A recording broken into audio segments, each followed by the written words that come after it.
नमस्कार बच्चों, आज की कक्षा में आपका स्वागत है। मैं श्रीमती अतिया खान शासकीय उच्चतर माध्यमिक विद्यालय निशातपुरा से हूँ। आज हम 11th क्लास का अध्याय 8 पढ़ेंगे, जिसका नाम है स्थानीय स्वशासन। बच्चों, आज हम स्थानीय स्वशासन के बारे में पढ़ रहे हैं। स्वशासन से मतलब क्या है कि स्वयं का शासन, और हमारा भारत में लोकतंत्रीय प्रशासन है। लोकतंत्रीय प्रशासन का अर्थ होता है जनता का जनता के लिए, जनता द्वारा प्रशासन। इसी में हम देखते हैं कि जो प्रजा है उसको पूरी तरह शासन में भागीदारी की आवश्यकता होती है, और जनता भागीदारी करे और जनता की भागीदारी हो, इसको मजबूत बनाने के लिए बाद में इसमें स्वशासन का अर्थ भी जोड़ा गया। स्वशासन का मतलब है स्वयं का शासन, स्वयं यानी हम खुद, और शासन का मतलब है हमारी सरकार या सरकार की संस्था या व्यवस्था। इस स्तर पर हम स्वयं का शासन इसको कहते हैं। स्वयं के शासन से मतलब है हमारा स्वयं का प्रशासन, जिसके द्वारा हम अपने कामों को, अपनी समस्याओं को स्वयं सुलझा सकते हैं। फिर इसकी उपयोगिता क्या है इसकी? सबसे पहले स्थानीय स्तर पर पहल करने की क्षमता। स्थानीय स्तर पर पहल करने की क्षमता से अभिप्राय क्या होगा? जिस स्थान पर हम रहते हैं, नगर में या गांव में, वहीं के स्तर की जो भी समस्या है, जो भी प्रॉब्लम है, उसको वहीं के लोग सुलझा सके, इसके लिए स्थानीय शासन की पहल की गई है। दूसरा, स्थानीय समस्याओं का समाधान।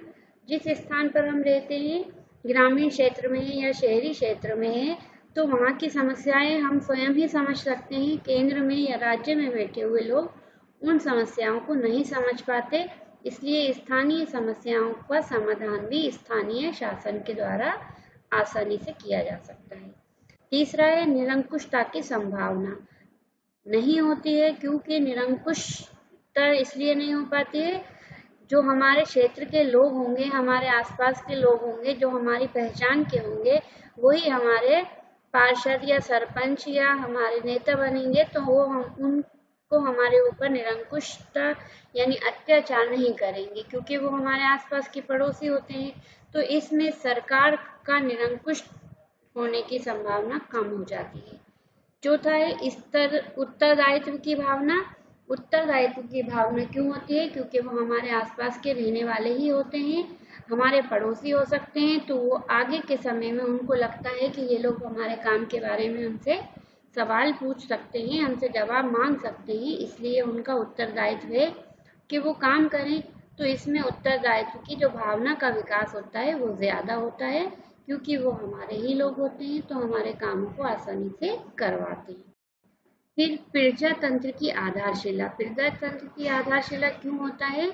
क्योंकि हमारा शासन जो है प्रजा के ऊपर टिका हुआ है, और सबसे छोटी जो शिला होती है वो ग्रामीण क्षेत्रों से ऊपर की ओर उठती है। गांधी जी ने कहा है कि जो हमारा प्रशासन है वो एक शंकु के समान है, जिसका आधार ग्राम है और शीर्ष जो है वो केंद्र है।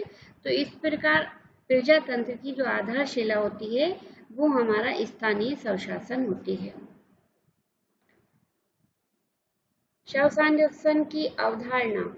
सबसे पहले हम देखेंगे कि हमारा स्वतंत्रता से पहले हमारा प्रशासन या स्थानीय स्वशासन कैसा था।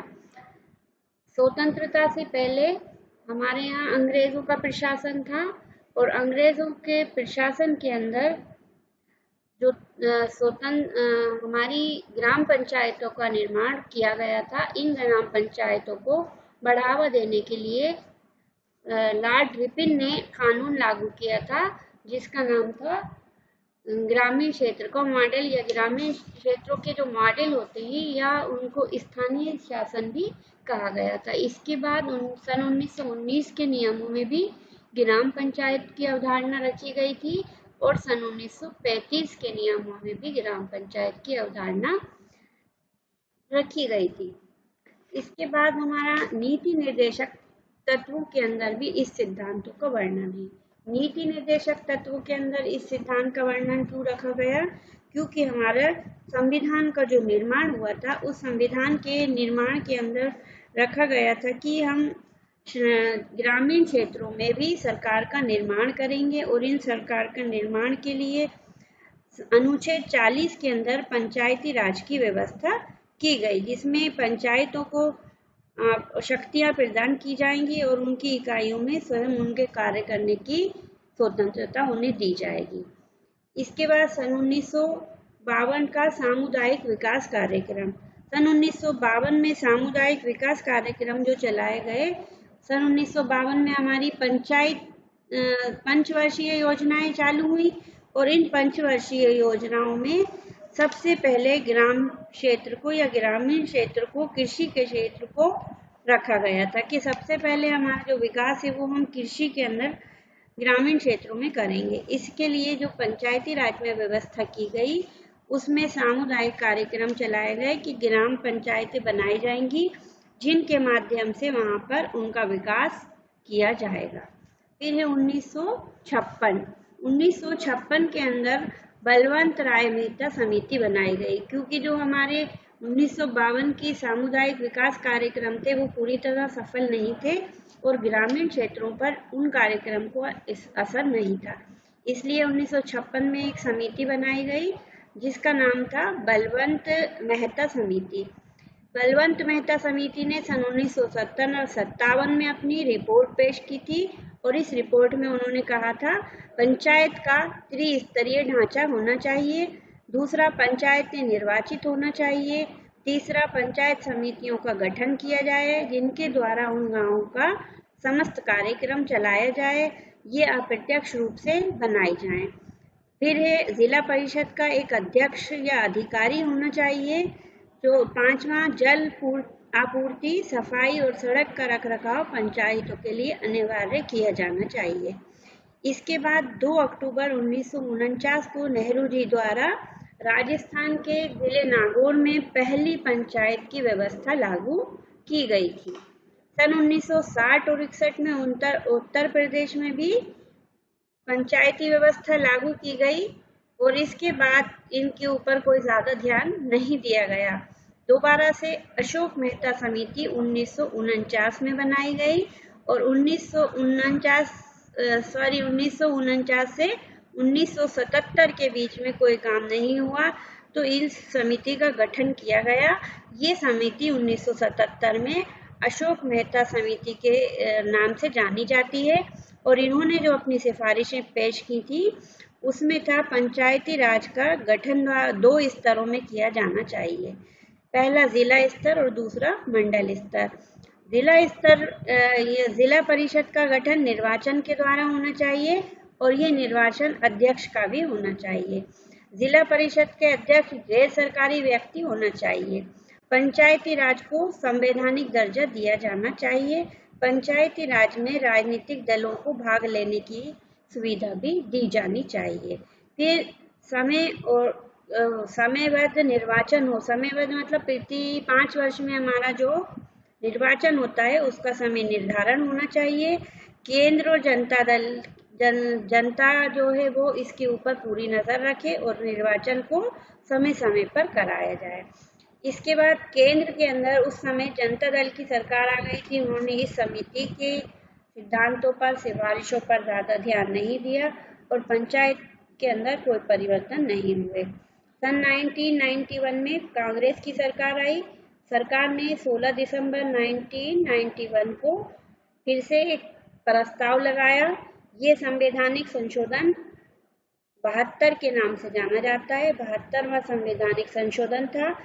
इस प्रस्ताव को 22 दिसंबर 1992 को लोकसभा और राज्यसभा में पारित कर दिया गया, यानी दोनों जगह ये स्वीकार कर लिया गया था।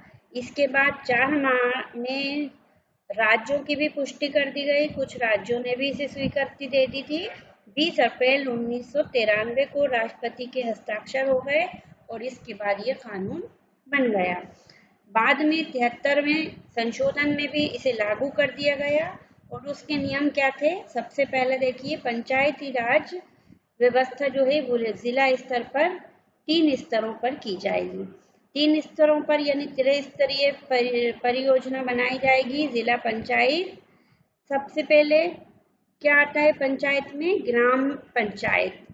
ग्राम पंचायत के ऊपर आता है जनपद पंचायत, और जनपद पंचायत के ऊपर आता है जिला पंचायत, यानी त्रिस्तरीय परियोजना है। फिर से सुनिए, ग्राम पंचायत, जनपद पंचायत और जिला पंचायत।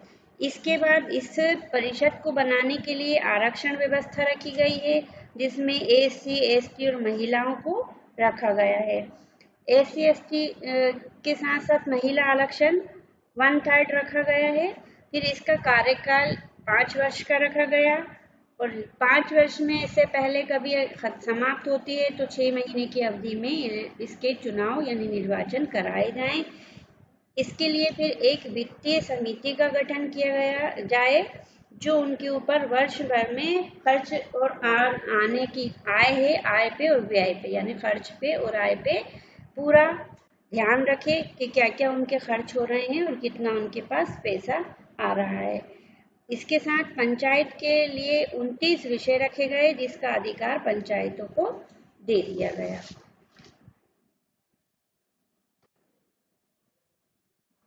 तिहत्तरवें संविधान संशोधन के क्या क्या प्रावधान थे?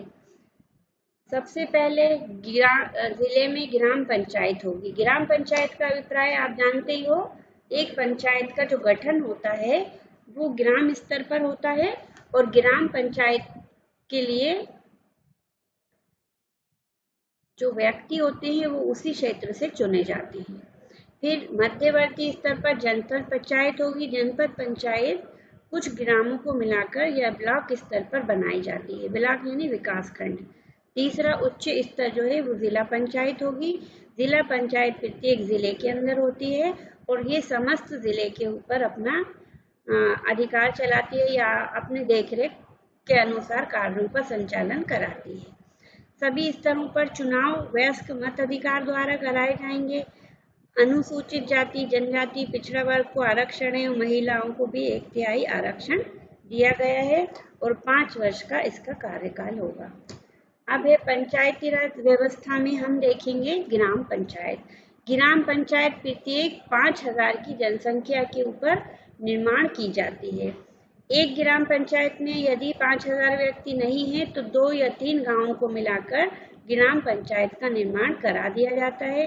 ग्राम पंचायत के क्षेत्रों का बांट दिया जाता है, जिसे वार्ड कहा जाता है, और वार्डों से पार्षद चुने जाते हैं। एक ग्राम में ग्राम पंचायत के अंदर कम से कम 9 व्यक्ति गठित होते हैं, 9 पार्षद को बनाया जाता है, और यदि अधिक जनसंख्या हो तो प्रत्येक 1000 के ऊपर 2 व्यक्ति चुने जाते हैं। मतलब 9 के ऊपर से और चुनते जाएंगे जितनी जनसंख्या होगी। इनका निर्वाचन जो होगा, प्रत्येक व्यक्ति जो उस क्षेत्र का निवासी हो, जिसकी आयु 21 वर्ष हो, जो किसी सरकारी पद पर ना हो, वो निर्वाचन के लिए खड़ा हो सकता है और इलेक्शन जीतकर सरपंच बन सकता है। ग्राम पंचायत के कार्य। ग्राम पंचायत के क्या क्या कार्य हैं जो आपने देखे होंगे पहले भी। सबसे पहले क्या है ग्राम पंचायत का? कृषि का विस्तार करना। दूसरा, पशुपालन और डेयरी, कुक्कुट भवन आदि को बढ़ावा देना। मछली पालन को बढ़ावा देना। लघु सिंचाई और रख रखाव की व्यवस्थाएं कराना। मछली पालन का बराबर देखरेख करना। सिंचाई की व्यवस्था, खादी और कुटीर उद्योग बढ़ावा देना। पेयजल, कुआं, तालाब, ट्यूबवेल की व्यवस्था। सड़क, भवन और पुलियाओं का निर्माण करवाना। विद्युतीकरण के प्रयास करना। गैर परंपरागत साधन जैसे गन्ने की खोई से है या बायोगैस से है या कचरे से है, ऐसे साधनों से ऊर्जा के उत्पादन करवाना। गरीबी उन्मूलन के प्रयास करना, जैसे 100 दिन का रोजगार है, साक्षरता अभियान और प्रौढ़ शिक्षा के अभियान चलाना। स्वच्छता को बढ़ावा देना। परिवार कल्याण की व्यवस्था करना। SC ST के कल्याण व्यवस्थाओं को लागू करना। लोक उद्यान और खेल मैदानों का निर्माण करना। ये सारे कार्य हैं ग्राम पंचायत के। दूसरा अपना है जनपद पंचायत। जनपद पंचायत के माध्यम जो है वो ब्लॉक स्तर पर यानी विकास खंड स्तर पर होता है। जनपद पंचायत के लिए जो जनसंख्या है वो 1 लाख से बढ़ के अधिक जनसंख्या पर इसका निर्माण किया जाता है। जनपद पंचायत में 15 सदस्य न्यूनतम होते हैं और जितनी जनसंख्या होगी उतने बढ़ते जाएंगे। फिर इसके साथ साथ प्रत्येक 15,000 के ऊपर 2 व्यक्ति बढ़ सकते हैं। इनके निर्वाचन के लिए भी जो उस क्षेत्र के निवासी होते हैं वो खड़े हो सकते हैं, जिनकी भी आयु 21 वर्ष है, जो उस क्षेत्र के निवासी हैं, जो गवर्नमेंट जॉब में नहीं है, जो पागल दिवालिया ना हो, भारतीय नागरिक हो, ऐसे व्यक्ति खड़े हो सकते हैं और निर्वाचित होकर सदस्य बन सकते हैं। इस जनपद पंचायत के अंदर निर्वाचित सदस्यों में से एक व्यक्ति को उपाध्यक्ष बनाया जाता है और अध्यक्ष का निर्वाचन यानी इलेक्शन कराया जाता है। इनके कार्य क्या क्या हैं?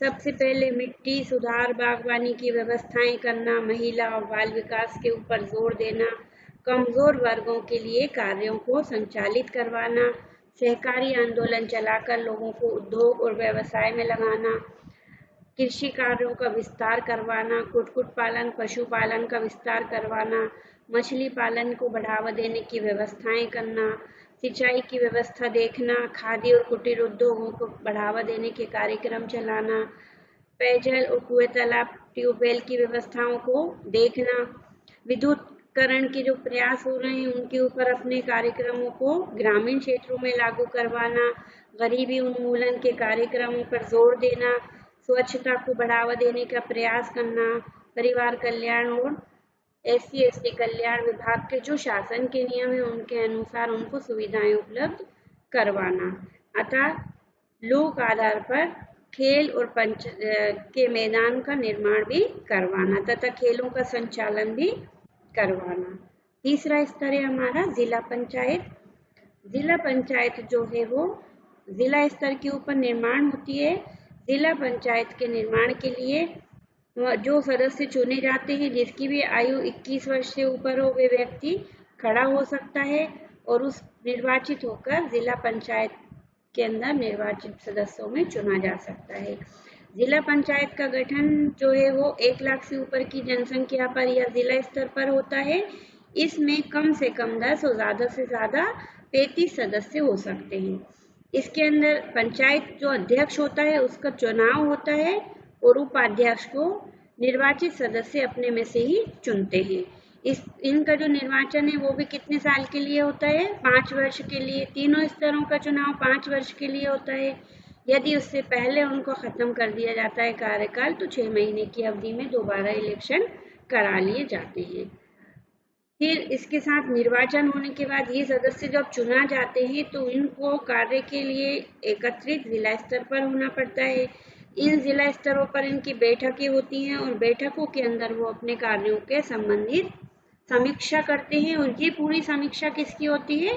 जिला स्तर की। प्रत्येक जिले के अंदर आर्थिक विकास योजनाएं चलाना, कृषि उत्पादनों को बढ़ावा देना, उनके कार्यक्रमों को बढ़ावा देना, इसके साथ शासन स्तर से जो भी नए नियम आते हैं आर्थिक योजनाओं के, उनको पूरे ग्रामीण क्षेत्रों में लागू कराना। जैसे हमारे यहाँ 100 दिन का रोजगार है या 1 रुपये 2 रुपये किलो अनाज का वितरण होता है, ये सारे कार्यक्रमों को लागू करवाना। कृषि उत्पादन को बढ़ावा देना, पार्क और उद्यान बनवाना, विद्युत के लिए भी लोगों को नए विद्युत के जो उपकरण वो बताए हैं मैंने आपको प्रावधान, जैसे गन्ने के खोई से ऊर्जा उत्पन्न करना है, कचरे से है या बायोगैस से है, इस प्रकार की ऊर्जाओं के लिए लोगों को प्रेरित करना। इसके लिए गवर्नमेंट कुछ पैसा भी लोन के रूप में देती है जिससे वो बायो संयंत्र को लागू कर सकते हैं, अपने घरों में लगा सकते हैं और बनवा सकते हैं। इसके साथ साथ कुटीर उद्योगों को बढ़ावा देने के लिए भी शासन के द्वारा उन्हें कुछ लोन भी दिए जाते हैं और उनको बढ़ावा देने के लिए जो छोटे मोटे उनके उद्योग होते हैं, उनके उद्योगों की वस्तुओं को जो निर्माण होती है उन्हें बेचने के लिए विपणन मतलब बाजार की व्यवस्था को भी लागू करवाते हैं जिससे उनका सामान बाजार में बिक सके। स्वास्थ्य केंद्र बनाना, जो छोटे मोटे हॉस्पिटल होते हैं, इसी प्रकार विद्यालयों की व्यवस्था करना, शैक्षणिक कार्यक्रम जो भी शासन की ओर से चलाए जा रहे हैं उनको प्रोत्साहित करने के ऊपर जोर देना, कमजोर वर्गों के लिए कल्याण की योजनाएं जो भी शासन की ओर से बन रही हैं उन्हें ग्रामीण क्षेत्रों में लागू करवाना।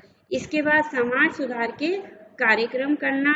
इसके साथ साथ जो भी ये बिजली, पानी, कृषि, कुक्कुट भवन, मछली उत्पादन, इन सबको भी बढ़ावा देने की योजनाएं जिला स्तर पर बनाई जाती हैं, जो ग्रामीण क्षेत्रों में लागू कराई जाती हैं।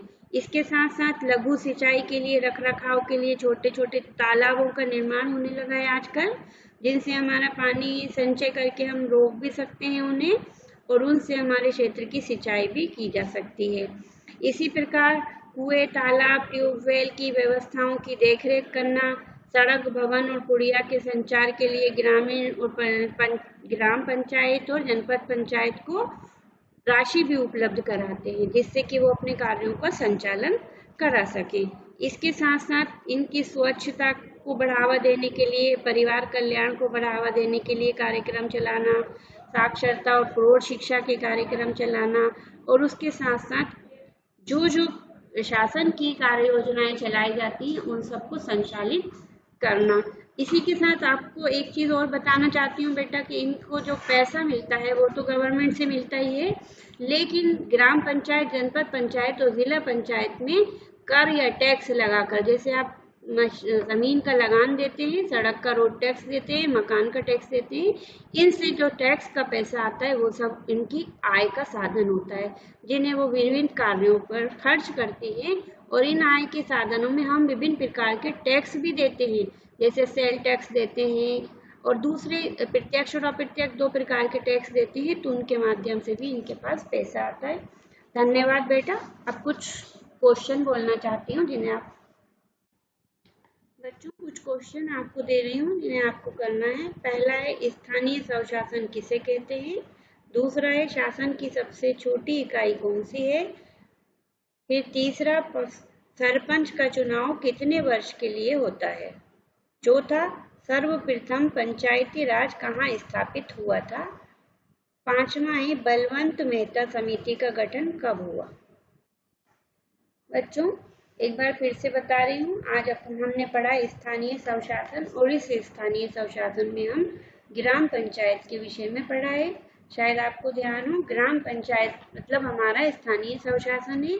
इस स्थानीय स्वशासन में ग्राम पंचायतों का निर्माण त्रिस्तरीय स्तर पर होता है। त्रिस्तर पर होने से पहले सबसे पहले जो इस इकाई है वो ग्राम पंचायत है, ये सबसे छोटी इकाई है।